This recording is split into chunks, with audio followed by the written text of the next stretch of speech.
Muy buenas tardes, profesor. Ya quien vaya dirigido y quien vea el video. Nosotros somos el equipo 3, conformado por Leslie Pamela Ortiz Delgado, Nayeli Mendoza López y un servidor, Mario Cruz. Vamos a exponer un poco sobre el formato HIPER, que es identificación de peligros y evaluación de los riesgos. En la unidad 4, la actividad número 2. Lo que Hiper hace es evaluar los riesgos que existen en una área, pero pues bajo qué parámetros, ¿no? Hay diferentes parámetros, desde una primera evaluación y una evaluación final. La evaluación inicial hay que describir el área, el puesto de trabajo, la descripción de las tareas, el tipo de actividad, el peligro, el tipo de peligro, el riesgo, los requisitos legales y las lesiones que pueden ocasionar las actividades. Y de ahí pues viene un poco de probabilidad. La probabilidad son estimadores que vamos a ver un poco más adelante. Después de la evaluación inicial viene un control de los riesgos que existan, la eliminación de los riesgos, sustitución, controles de ingeniería, entre algunos otros, y se vuelve a hacer posteriormente otra evaluación para ver cómo quedó todo este conjunto. Después vamos a ver un poco sobre los indicadores principales. El primero es el de la probabilidad, que principalmente viene a las personas expuestas, tiene tres niveles. En estos existen también procedimientos existentes, la capacitación existente y la exposición al riesgo. El índice de severidad, que se divide en tres niveles también. Lesión sin incapacidad sería el primero. El segundo sería una lesión con incapacidad terminal y el tercero sería una lesión con un daño irreparable. Vendría también el indicador de severidad, se divide igual en tres niveles: ligeramente dañino, dañino y extremadamente dañino. Todos estos tres juntan un cierto puntaje y con algunas estimaciones de probabilidad y estadística podemos sacar un puntaje final en el indicador para estimar el riesgo total. El nivel de riesgo se divide en 5. El más bajo sería trivial, después sería tolerable, moderado, importante e intolerable. Estos 5 niveles son los que van a sacar el puntaje final y en ellos se va a saber qué tanto riesgo existe en un área. Pero bueno, pues qué áreas vamos a evaluar, ¿no? Primeramente tenemos tres imágenes aquí. La primera es el uso del taladro neumático. Este taladro es de 90 grados, se conecta a una manguera de aire y vamos a ver qué riesgos existen al utilizar este aire a presión, que normalmente es bastante fuerte. La segunda imagen sería el transporte o el traslado del producto, ¿no? Ver el producto, que es un gali. Los gali pesan aproximadamente 200 kilogramos. Entonces vamos a ver qué riesgos existen y cómo se trasladan estos productos. El último sería un proceso de maquinado en fresadora. Vamos a ver qué riesgos existen, qué tipo de piezas se maquinan aquí. La fresadora es una máquina semiautomática, podríamos decirlo. Requiere intervención humana para que pueda funcionar correctamente. Y bueno, lo primero que vamos a ver sería, o a evaluar, sería el área operativa, que es a donde tuvimos acceso en la empresa Safran Cabin. La descripción de la tarea, pues sería primeramente la perforación de partes metálicas con un taladro neumático. Es algo muy común en esa empresa, totalmente rutinario, todos los días se hace. Los peligros pues podrían ser la broca del taladro, el aire a presión sobre todo, que es en lo que nos vamos a enfocar, y las rebabas del material. El tipo de peligro pues es físico y el riesgo principal son las conexiones de aire a presión, que la presión es demasiada para poder empujar el taladro y que el taladro pueda perforar las partes metálicas. Pensamos en mi equipo y yo que principalmente es el riesgo que hay que evaluar. El requisito legal es la norma oficial mexicana número 31 del 2011, la cual es relativa a las condiciones del trabajo de seguridad y salud en el trabajo en la industria de la construcción. Incluye medidas específicas sobre el uso de herramientas neumáticas y la gestión de mangueras de aire a presión. También la norma mexicana número 20 del 2011 establece las condiciones de seguridad para el funcionamiento de recipientes sujetos a presión, recipientes criogénicos y generadores de vapor o calderas en centros de trabajo. La lesión o la consecuencia de esto podría ser un golpe o contusión. Por lo que vemos, el operador está trabajando realmente cerca de su cabeza. Entonces vamos a evaluar principalmente eso. Ahora vamos a ver un poco sobre la primera evaluación. En los parámetros de probabilidad tenemos el índice de personas expuestas, el índice de procedimientos existentes, el índice de la capacitación del personal, el índice de la exposición de riesgo y el índice de la probabilidad, que nos darían un resultado de 3, de 2, de 2, de 1 y de 8 respectivamente. Para el de severidad tenemos un 3, y si multiplicamos el de probabilidad con el índice de severidad, ambos puntajes los multiplicamos, nos daría el riesgo. El riesgo es de 24, por lo tanto el nivel de riesgo es importante, entonces hay que tener en cuenta la importancia del riesgo. Por lo tanto, pasa a ser un riesgo significativo. Ahora, para finalizar, vamos a hacer la parte del control de riesgos que sigue después de la primera evaluación para poder reducir o bien eliminar los riesgos. En eliminación tenemos la revisión del equipo de taladros o perforadores para garantizar que su estado sea óptimo. Al igual, agregar que siempre estar calibrando las medidas de aire que pasan por los conductos y por las uniones de las mangueras para evitar el desgaste, y si hay desgaste, el reemplazo inmediato. La sustitución: se podría utilizar también un metalero o máquina de perforación automática que no dependa totalmente de el aire a presión. Control de ingeniería: la instalación de guardias de seguridad en algunas máquinas. El control administrativo, por supuesto, es la capacitación de los procedimientos para evitar daños al trabajador.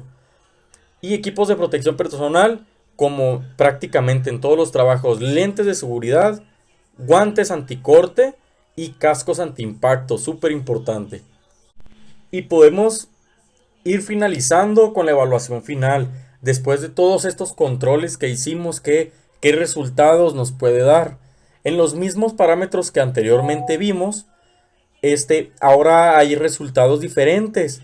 En el índice de personas expuestas, en el índice de procedimientos, en el de la capacitación, el de exposición, el de probabilidad y en el de severidad tenemos un 3, un 2, un 1, un 1, un 7 y un 2 respectivamente. Al multiplicar el índice de probabilidad y el de severidad, obtenemos el riesgo. El riesgo nos da 14, por lo tanto el nivel de riesgo ha bajado. Tenemos ahora un riesgo moderado. Es un riesgo que, si bien hay que tener presente, tampoco es algo de demasiada significancia, es algo demasiado importante. Hay que centrarnos en otras áreas donde sea más riesgoso aún. Por lo tanto, el riesgo termina siendo no significativo, pero no por ende debemos de dejarlo de lado. El siguiente peligro que logramos detectar es en el área de producción, donde la actividad que se realiza es el transporte del producto. Aquí es una rutina, esto se hace muy constantemente. El peligro pues es que el producto se transporte en una plataforma móvil, ya sea montacargas o alguna plataforma especial que se encuentra en la planta. El tipo de riesgo es físico.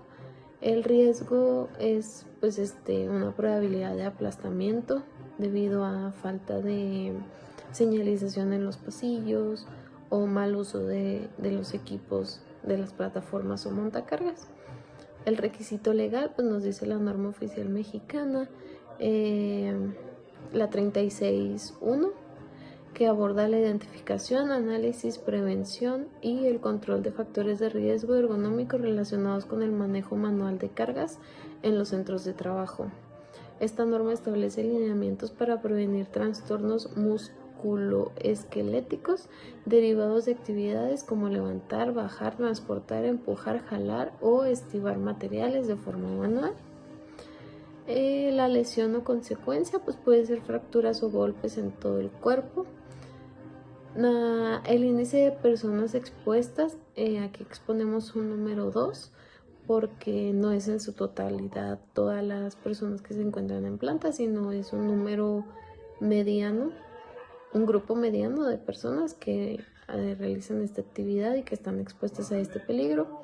El índice de procedimientos exteriores lo catalogamos con un 2 porque se tienen procedimientos pero no se están tan establecidos como debería. El índice de capacitación, aquí consideramos que es importante una capacitación un poco más preparada o un poco más extensa hacia los colaboradores antes de ponerlos a realizar este tipo de actividades. El índice de exposición al riesgo lo catalogamos como un 1 y el índice de probabilidad que nos da es un 7. Aquí ya calculándose automáticamente. Y el índice de severidad lo catalogamos como un 3 porque un aplastamiento o un movimiento, un mal movimiento realizado todos los días, pues puede ser una lesión o un tipo de riesgo o peligro algo fuerte. Entonces aquí nos marca como un riesgo significativo.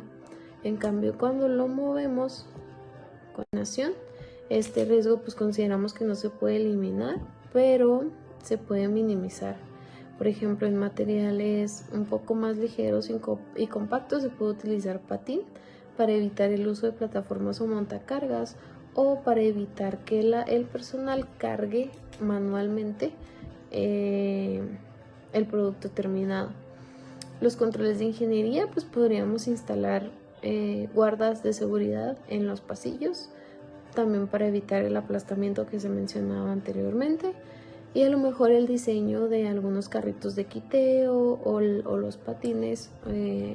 Aquí ingeniería a lo mejor nos podría ayudar con la obtención de patines para evitar el uso de montacargas innecesario y para poder evitar la carga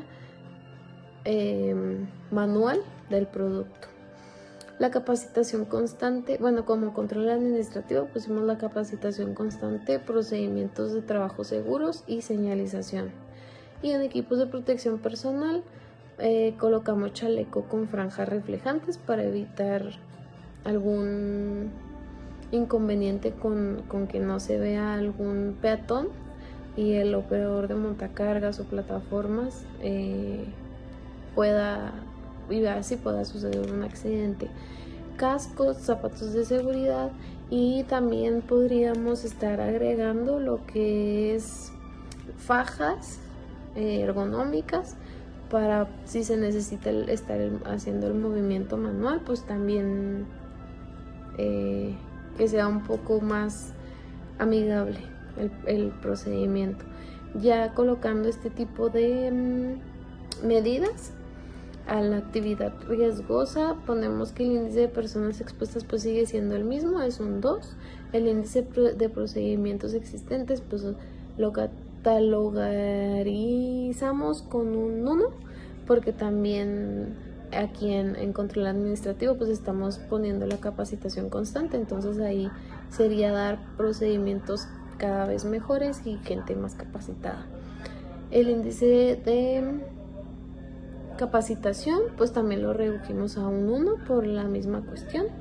El índice de exposición al riesgo sería un 1 y el índice de probabilidad ya nos disminuye a un 5.